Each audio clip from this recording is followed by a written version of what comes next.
cracks in the walls, elevators stopping between floors, a building groaning in the wind like a ship in a hurricane. 1,500 structural defects in a tower where units sold for $87 million. The building is 432 Park Avenue, the tallest residential tower in the Western Hemisphere, the crown jewel of Billionaires Row, and it is slowly, systematically falling apart. But 432 Park is just the one they got caught on. The real story is what's happening inside the hotels you've actually stayed in. The ones with the famous names. The ones with the doorman in white gloves and the $40 breakfast. The ones built directly over active train tunnels. The ones swaying 3 feet in a storm while guests sleep through it. New York sells you the dream. Today, we show you the engineering underneath it, and why some of these buildings should terrify you. In the next few minutes, you're going to understand 3 things that nobody at the front desk will ever tell you. First, how a handful of New York's most legendary hotels that have hosted presidents and world leaders, are sitting on foundations that were never designed to carry them. Second, why the most famous vacant hotels in this city cannot be converted into housing, no matter how badly the city needs it, because the engineering makes it physically impossible. And third, the hidden systems inside New York's super-tall hotel towers that are the only thing standing between you and a structural catastrophe, and what happens when they start to fail. To understand what's happening inside New York's hotels, you first need to understand what's happening beneath them. Manhattan is, literally, 2 cities. In Midtown, the area around Grand Central Penn Station, the theater district, the bedrock is close to the surface. In some places, it breaks through the sidewalk. You've seen it. The Manhattan Schist. Dark, ancient rock that has been here for 500 million years. It's solid enough to anchor a 1,000-foot tower. Engineers love it. But between Midtown and downtown, in the area around Greenwich Village, Soho, the Lower East Side, the bedrock drops. In some places, it's 100 feet below street level. Modern engineering can reach it. It just costs a fortune. And in New York real estate, expensive often means impossible. This is the reality that forced hotel developers, for over a century, to get creative. To build on things that weren't supposed to hold buildings. Over tunnels, over rivers, over railroad tracks that run 24 hours a day, 7 days a week. They found ways to do it, remarkable, audacious ways. And some of those solutions are now 100 years old. Let's start in 1903. New York Central Railroad has just made a decision that will change Manhattan forever. Grand Central Terminal, the current building, doesn't exist yet. What exists is an open-air rail yard, 48 tracks running through the heart of Midtown, spewing smoke and noise and making the blocks above them worthless real estate. So the railroad makes a calculation. Go underground, electrify the trains, and then sell the air. The air rights, the legal right to build above the tracks without touching them. What followed was called Terminal City. 12 hotels, office towers, residential buildings, all constructed on platforms and columns that straddled the live railroad infrastructure below. The trains would keep running. The buildings would simply float above them. The InterContinental New York Barclay was one of them. It opened in 1926, 22 floors, hundreds of rooms, built directly above the approach tracks to Grand Central Terminal. Guests checking in today, a century later, are sleeping above one of the busiest rail corridors in the country. Think about that. Trains moving at 60 miles per hour through tunnels directly beneath a luxury hotel lobby. The engineers of 1926 had a problem, and they solved it in a way that had never been applied at this scale before. Vibration isolation. The building doesn't sit directly on the railroad infrastructure. Between the hotel's foundation and the tracks below, engineers installed layers of material specifically designed to absorb the kinetic energy of passing trains. Lead, compressed felt, and rubber, the shock absorbers of the 1920s. Think of it like this. Every train that passes beneath the Barclay sends a shock wave upward through the ground, a wave of energy. Without isolation, that energy travels straight up into the building, rattling windows, cracking plaster, making chandeliers sway. With isolation, the wave hits those layers of lead and rubber and dies. The energy is absorbed before it ever reaches the guests. In modern buildings, engineers use sophisticated elastomeric bearings, high-tech rubber composites that can isolate a structure from vibrations down to frequencies the human ear can't even detect. The Barclay's original isolation system used what was available in 1926. Those materials are now 100 years old. The Barclay has been renovated extensively over the decades, but the fundamental relationship between the hotel's foundation and the railroad tracks below it has not changed. The trains still run. The isolation still matters, and in a building of this age, still working and working perfectly are not always the same thing. But the Barclay is not even the most dramatic example of what terminal cities engineers built. That title belongs to the Waldorf Astoria. You know the name. Every American president since Herbert Hoover has stayed there. The Queen of England, Frank Sinatra, Marilyn Monroe.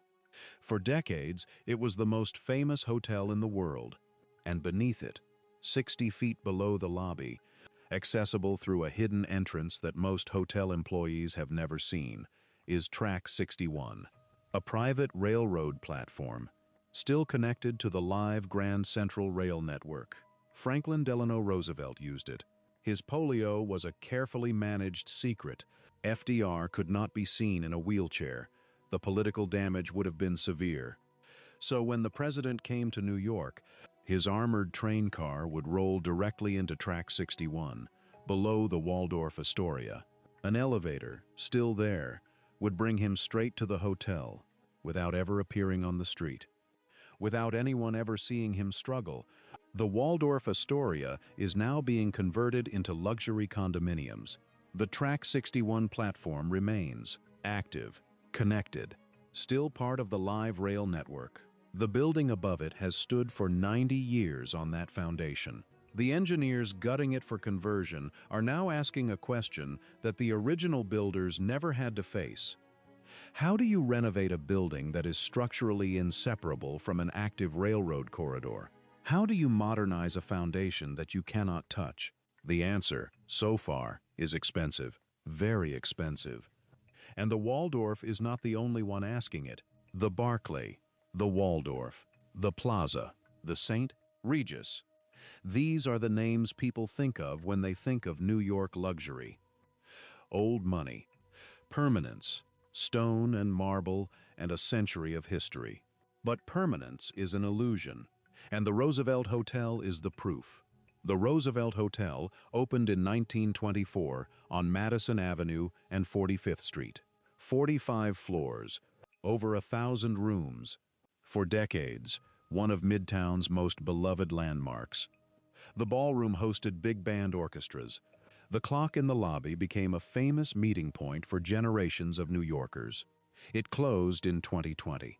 Permanently, in 2023, New York City repurposed it as a processing and housing center for asylum seekers. Thousands of people living in rooms built for paying guests a century ago.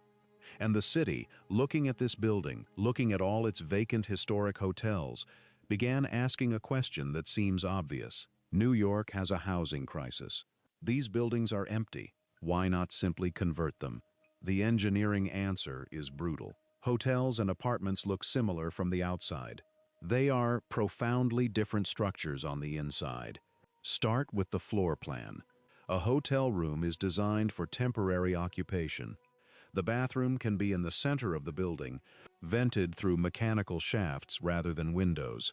Corridors can be narrow. 5 feet wide is enough for luggage carts. Natural light is a luxury, not a requirement. Apartments are different. New York City's building code requires every residential unit to have access to natural light and natural ventilation. That means windows. That means exterior walls.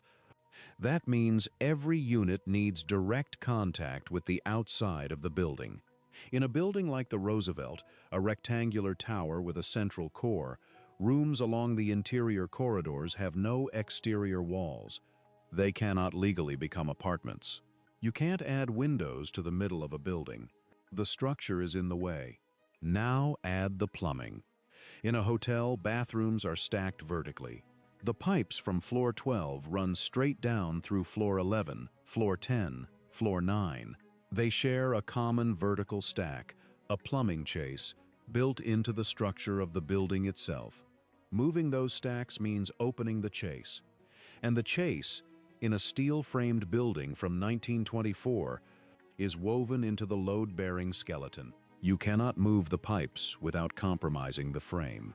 The calculation comes up in conversion study after conversion study across Manhattan. In many of these historic hotels, demolition is less expensive than conversion. The historic preservation laws that protect the facade prevent demolition. So you end up with a building that is too valuable to tear down, too expensive to fix, too fragile to properly maintain, and too obsolete to use as originally intended. There is a word for that in engineering: a trap. And the Roosevelt is not alone. Manhattan has dozens of historic hotels in similar condition. The engineering that made them extraordinary in 1924 is the same engineering that makes them impossible to adapt in 2024. Here's the cruelest part. The better the preservation law, the more strictly the city protects the historic facade and interior elements, the worse the trap. Because the things you cannot change are precisely the things that make conversion impossible. The narrow corridors, the central plumbing cores, the steel riveted frames that cannot be opened without risk. New York keeps asking, why can't we solve the housing crisis with these empty buildings? The buildings keep giving the same answer: because we were never built for that. What the terminal city hotels wrestle with is age. The slow fatigue of 100 years of trains and storms and gravity pulling on materials that were extraordinary in their time. But in the same city, there is a second category of engineering problem: newer, more expensive, more spectacular, and far more unsettling. These are the Supertalls. And to understand what's happening inside them, you need to understand one thing first: the wind. Stand at the corner of 57th Street and 5th Avenue and look west. What you'll see, if you know what to look for, is a collection of buildings that should not exist. Built legally at proportions that challenge basic physics. Engineers measure a tall building's slenderness with a simple ratio: width to height. A normal skyscraper might be 1 to 6. 1 unit of width for every 6 of height. 432 Park Avenue is 1 to 15. 111 West 57th Street, the Steinway Tower, just 5 blocks away, is 1 to 24. Imagine a pencil standing on its eraser. Now make it twice as thin. Now add 300 feet. That is what these buildings are. That is what the developers asked engineers to make stand. And not just stand, but stand in one of the windiest urban corridors in the entire United States. At 1,300 feet, the wind is constant pressure, directional, relentless, never pausing, in patterns that engineers can model but never fully predict. At the crown of 432 Park Avenue, the wind loads engineers design against are the equivalent of a sustained hurricane. A building that rigid, that thin, would oscillate, the way a tuning fork oscillates. Back and forth, faster and faster, building on its own movement, until the resonance tore it apart from the inside. So the engineers built a counterweight, a tuned mass damper. Here's how it works. Somewhere near the top of 432 Park Avenue, in mechanical floors that appear in no hotel brochure, that no guest will ever be shown, there are 2 enormous masses made of steel and concrete. Each one weighs approximately 600 metric tons. That is roughly the combined weight of 400 automobiles, suspended in a room, mounted on hydraulic pistons. When the wind pushes the building to the right, those masses shift left. When the wind reverses, they swing back.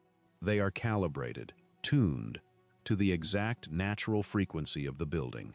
The pendulum inside the building swings opposite to the wind. The two forces cancel each other out.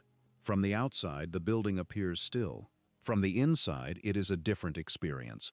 The Park Hyatt, New York occupies floors 25 through 52 of 157 at 157 West 57th Street. One of the most expensive hotel rooms in New York sits on the 51st floor. On a normal night, guests on those upper floors describe a sensation that takes a moment to name, like being on a very slow ship.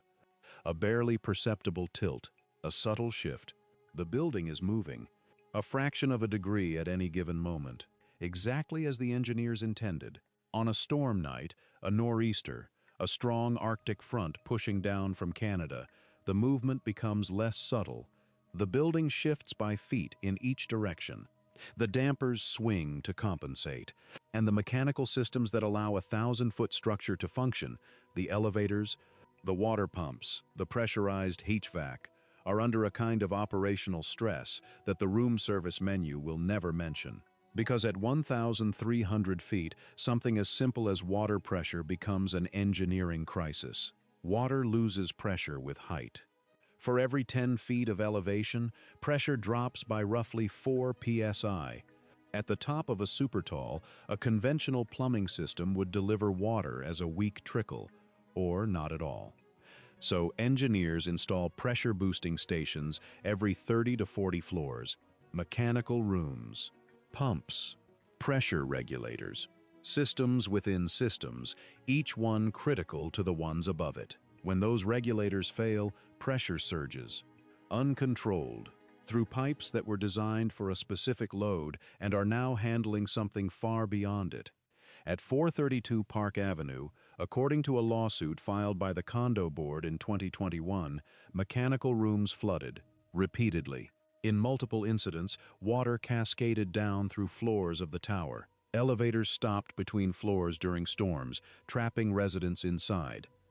The board alleged over 1,500 construction and design defects and sued for $125 million. The developer disputed many of the claims. The case was settled, but there is one detail in those court documents that no settlement can explain away: the noise. Residents on the upper floors described it: a low, grinding groan, present on windy nights, present during storms, a sound that traveled through the walls, through the floors, through the building's own skeleton. That sound is physics. The tuned mass dampers at 432 Park are doing exactly what they were engineered to do. They are absorbing the building's sway. And as those enormous masses shift, 600 tons of steel and concrete moving inside a structure of glass and concrete, the movement creates vibration. The vibration creates noise. The noise travels through the frame, floor to floor, wall to wall. The cure has side effects, very loud ones. The guests sleeping at the Park Hyatt on a storm night are inside a machine that is working perfectly, working exactly as designed. The dampers are swinging. The building is moving within its engineered tolerances. Every system is doing what the blueprint said it would do. They are completely safe. They just happen to be inside something that groans in the dark. And most of the guests on the 48th floor of 157, most of the visitors to New York's Supertall hotels will check out the next morning and never know any of this happened. That gap between what engineering can do and what marketing chooses to say is the real story of Billionaires Row. Ambition, in very expensive packaging, quietly fighting gravity every second of every day. So what does any of this mean for you? If you're booking a room in one of New York's grand historic hotels, the kind built above railroad tracks in the 1920s, understand that the engineering protecting you is real, tested, and proven. 100 years of trains passing beneath these buildings, and they are still standing. The engineers of 1926 designed isolation systems that have outlasted any reasonable expectation of how long materials last. That's what the record shows. But age matters. If you are sensitive to low-frequency vibration or ambient noise, ask for an upper-floor room when staying near Grand Central. The isolation between the tracks and the structure performs better with distance. The lower the floor, the more energy reaches it. If you are booking a room in a Supertall, any hotel above the 40th floor in a slender midtown tower, you are staying inside one of the most sophisticated engineering achievements in human history. These buildings are remarkable, safe, designed to tolerances that most people never encounter in ordinary life, and the subject of ongoing engineering study. But they move.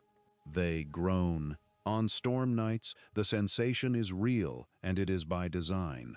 If that bothers you, a room on a lower floor in a broader, older building will give you stillness that no Supertall engineer can promise. The actual risk, the thing worth paying attention to, lives in the gap between what the blueprint specified and what actually got built. The condo board's $125 million lawsuit didn't dispute the damper design or the pressure specifications.